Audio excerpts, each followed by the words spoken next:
Alors, je suis chez une amie qui est française, résidente à Hong Kong. On va faire ce témoignage de manière anonyme, enfin, sauf la voix, si tu veux bien. Et je suis très intéressé par ce cas, non pas qu'il soit, qui m'enchante, mais c'est une situation qui peut arriver à tout le monde, tout expatrié à Hong Kong, mais même dans le monde. C'est le fait d'avoir un visa refusé pour une personne qui vous accompagne, une employée, une nounou, et qui soit refusé. Voilà. Et bon, j'ai déjà eu beaucoup de Français de l'étranger qui m'ont contacté pour me dire, bon voilà, je comprends pas, le visa a été refusé, donc je leur pose la question, qu'est-ce que vous avez fait comme visa? Ils me disent visa touristique, et je dis, ah ben non, c'est pas possible, il faut faire un visa de travail pour faire les choses dans les règles. Même si en principe, en théorie, il est toujours possible d'emmener quelqu'un en voyage. Mais voilà, on sait très bien qu'une famille française qui amène une ou Filipino en France, c'est pour un visa de travail. Donc moi, je réponds, je sais toujours quoi répondre aux Français de Hong Kong. On leur dit, ben non, voilà, il faut faire ça. Bon, par contre, là, c'est la première fois que quelqu'un me contacte et qui me dit, ben voilà, j'ai fait un visa de travail, j'ai tout fait, les documents ont été pris j'ai tout réservé, j'ai dépensé pour réserver l'hôtel, l'avion, etc., les frais de dossier, mais ça ne marche pas, j'ai pas d'informations, pas de raison, pas de motif précis. Donc, qu'est-ce qui se passe? Et moi, du coup, je me sens un petit peu bête parce que je ne comprends pas non plus. Alors, j'ai écrit au consulat hier matin. Normalement, ils répondent assez vite. Donc, j'ai l'impression qu'ils ne vont pas répondre. Bon, ils vont peut-être répondre assez rapidement. Enfin, ils vont peut-être répondre plus tard. Mais bon, pour l'instant, pas de réponse. Donc, j'essaie de creuser un petit peu le sujet. Mais en tout cas, j'ai besoin de bien comprendre le cas. Alors, merci à toi de venir en parler. Est-ce que tu peux décrire la situation, ce qui s'est passé? Mhm. Oui, en gros, ça fait 1 mois et demi, 2 mois là que j'ai commencé le process. J'ai rassemblé des documents variés pour pouvoir postuler pour un visa de travail court terme, vraiment pour 3 semaines en vacances pendant Pâques pour ma nounou. Donc oui, on a eu pas mal de papiers à devoir récupérer, des fiches de salaire, des copies de carte d'identité, l'original du contrat d'emploi de ma nounou, etc. etc., etc. En plus, il fallait une attestation d'accueil attestée par la mairie, signée par le maire en France. Donc voilà, on a aussi organisé tout ça. Et puis, il y a environ 1 mois, on a eu un entretien, enfin, ma nounou a eu un entretien avec le consulat pour le visa. Avec qui au consulat, tu sais? Non, je ne sais pas, avec le service des visas. Je crois qu'au bout de 10-15 minutes, c'était fini. Ça avait l'air de bien se passer. Il manquait 2-3 documents à signer. Ils nous ont donné les formulaires parce que je pense que ce n'étaient pas des formulaires accessibles publiquement. Donc voilà, ils nous ont fait faire signer des trucs. Et puis, il fallait juste remettre ces documents dans la boîte à lettres du consulat. Et donc on s'est dit, bon ben voilà, il y a encore ces documents, voilà, c'est fait. Et maintenant, attends, c'est bon, il n'y a Voilà, plus et rien à faire. là, c'est bon. Et puis jeudi dernier, on a reçu un email du consulat disant, vous pouvez venir chercher votre passeport à partir de demain. Donc on s'est dit, bon ben voilà, tout est réglé. Et en fait, on était vraiment surpris de voir que le lendemain, quand ma nounou est partie est allée chercher son passeport, qu'en fait, ça venait avec une lettre de refus de visa. Avec une petite ligne disant que les données fournies n'étaient pas assez fiables. Donc on n'a vraiment pas compris parce que toutes les informations qu'on a données étaient factuelles. Enfin, c'est vraiment notre employée, elle habite vraiment avec nous, elle va vraiment avec nous, on a acheté tous les billets d'avion, on a pris les assurances voyage, enfin tout ce qu'on a donné en tant qu'information était assez factuel. Et donc on est un peu perplexe. J'ai essayé d'envoyer un mail au consulat, d'aller même sur place au consulat et pas de réponse. Ils ne veulent pas donner plus d'informations pour des raisons de confidentialité. Alors, pas de réponse, ils ont répondu par mail quand même. Ils ont répondu par mail pour dire qu'ils ne pouvaient pas donner plus d'informations. Et après, tu es allé sur place ou Oui. avant? Je suis allée sur place juste après, je crois. Tu reçois le mail, mais c'est quoi ce bordel? J'y vais. Alors, tu y es allé, qu'est-ce qui se passe? Voilà, tu sors de l'ascenseur et après? Le garde m'a dit qu'en fait, on ne pouvait pas aller poser des questions aux personnes qui géraient les visas. C'était le matin, l'après-midi? C'était midi. Okay. Oui, parce que pour information, ils sont ouverts que le matin, enfin, sauf le mercredi. Jusqu'à midi et demi, ouais. Et donc, ils t'ont pas laissé rentrer? Donc, ils m'ont pas laissé rentrer. Ils m'ont dit que tout se faisait au plus par email. Mais bon, comme j'avais déjà reçu l'email pour me dire qu'ils ne pouvaient pas me donner plus d'informations, je reste un petit peu perplexe et bouche bée là. Voilà. Et donc, donc, on en est là. Tu as reçu le mail en te disant qu'il ne peut pas donner plus d'informations. Est-ce que tu as relancé? Est-ce que tu as téléphoné? Est-ce que tu as fait autre chose? Non, donc ils n'ont pas de ligne téléphonique. J'ai relancé avec un email. Ah si, il y a une ligne téléphonique. Ah bon? Oui. Je ne sais pas, sur leur site, ils disent ils n'ont pas de ligne téléphonique, mais on peut leur envoyer un mail pour le visa, hein, pas pour le... Ah oui, il y a un standard. Après, ils te redirigent s'ils le veulent. D'accord. Okay. Peut-être que je pourrais essayer. Okay. Bon, en tout cas, mais en fait, plus de réponse. Oui. Voilà, et la lettre vient avec une ligne qui dit en cas de réclamation ou de contestation, je peux envoyer un courrier à une boîte postale à Nantes. Oui. Mais je suis allée à la poste aujourd'hui et en fait, ça prend 2 à 3 semaines pour envoyer un truc à une boîte postale à Nantes si ce n'est pas avec signature. Donc DHL et Speed Post, qui en général prend seulement 2-3 jours, en fait, ça ne marche pas parce que c'est une boîte postale.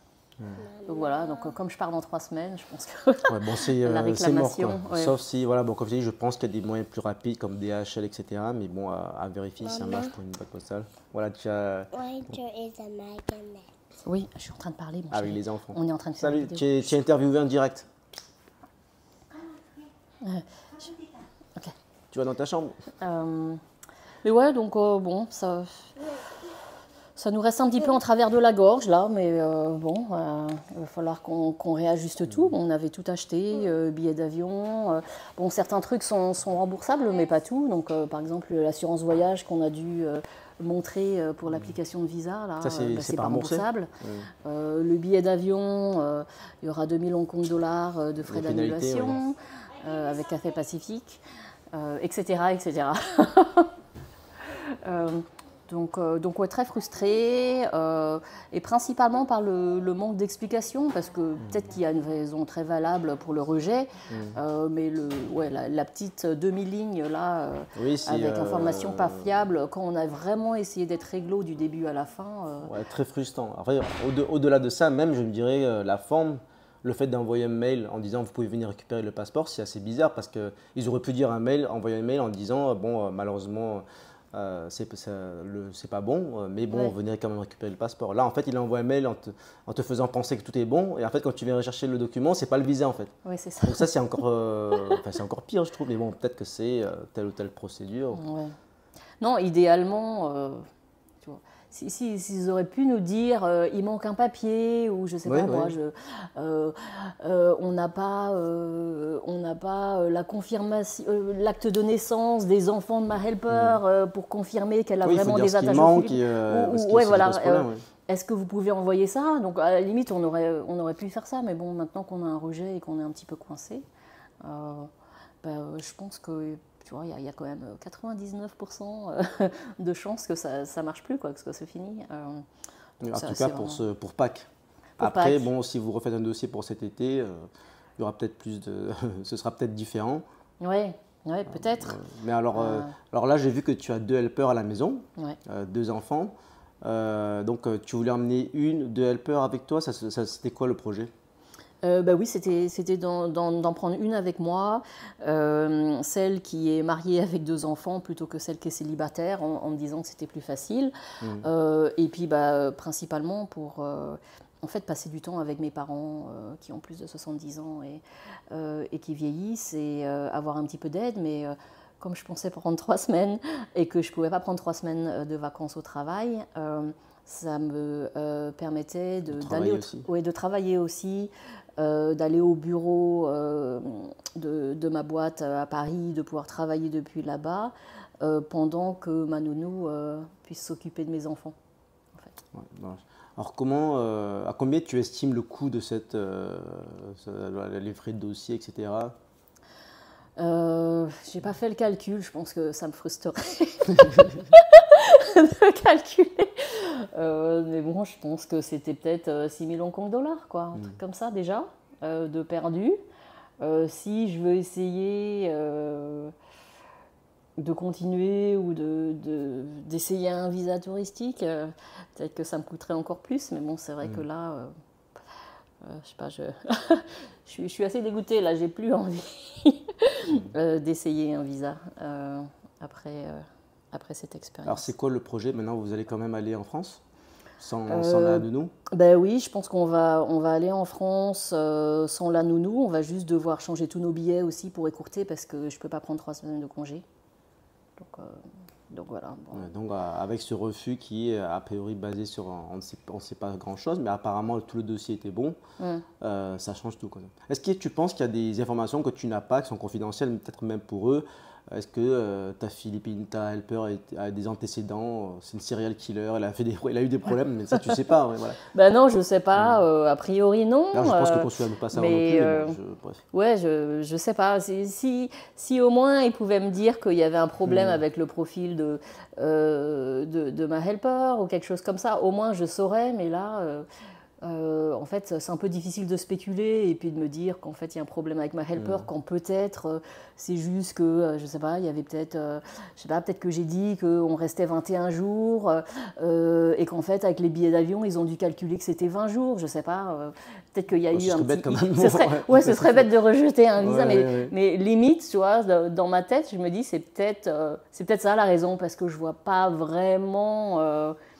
comment ils peuvent justifier sinon d'une information pas fiable qui est la justification, l'explication qu'ils ont donnée. C'est dommage. Moi, je vois cela d'un point de vue aussi un petit peu politique, c'est-à-dire que ça fait perdre un petit peu confiance dans l'administration française. C'est-à-dire, voilà, on est là, on est des Français, on travaille à Hong Kong, on fait tout ce qu'il faut pour faire les choses dans les règles, et ça ne marche pas, alors que d'autres en France peuvent débarquer de manière clandestine et être super accueillis par tout le système français.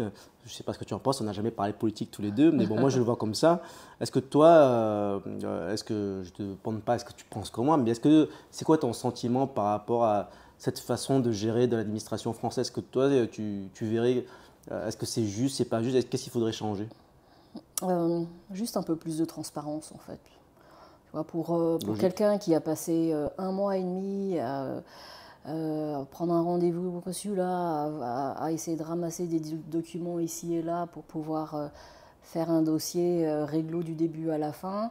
Vraiment une demi-ligne d'explication et juste un refus comme ça, je trouve que c'est vraiment difficile à digérer. Je pense juste un peu plus d'explications, 3 lignes quoi. Oui, au moins quelque chose de précis, c'est-à-dire s'il manque 1 mois, un bulletin de salaire, quelque chose, il faut le préciser. Moi je pense qu'il faudrait une loi, il faudrait réorganiser le système pour forcer l'administration, c'est possible, il faut juste changer la loi, pour forcer les agents du consulat à donner une explication. Et si c'est une explication confidentielle, ils pourront dire, bon, ça c'est confidentiel. Par exemple, si la helper a eu des antécédents à Hong Kong, comme quoi elle a eu overstay, visa, etc., au moins tu sais que c'est confidentiel, mais tu n'as pas accès. Par contre, si c'est un document qui manque, vous avez, ou si c'est des dates, vous avez mis 2 semaines au lieu de 2 semaines et 1 jour ou moins d'1 jour, etc., il faut que tu le saches, comme ça, c'est ça qui manquait, je l'amène. Mais ce serait dommage d'annuler tout ça pour une petite information. Oui, c'est ça en fait. Et c'est le grand gâchis, je pense, de l'administration française. Il y en a qui sont payés pour faire je ne sais quoi. Bon voilà, moi je ne suis pas là pour critiquer les agents du consulat, je pense qu'ils font leur travail, mais le problème, ce n'est pas les agents eux-mêmes, c'est le système. Le système le force à faire telle ou telle chose et à suivre la procédure. Là, par exemple, je leur ai envoyé un mail, ils ne m'ont pas répondu. Je pense qu'ils ont tout simplement suivi la procédure. Il ne faut pas répondre. C'est un élu, il va faire des problèmes, blablabla, etc. Voilà, donc moi je peux comprendre. Mais mon positionnement maintenant, c'est de militer pour qu'on change ce système parce que c'est pas viable. Et puis surtout, c'est pas juste par rapport aux Français, en fait, ceux qui vont en France. Si on veut faire les choses dans les règles, entre gens honnêtes, en tant que Français de l'étranger, on prend en charge tout avec notre propre argent. C'est ton argent qui paye, c'est pas l'argent du contribuable français.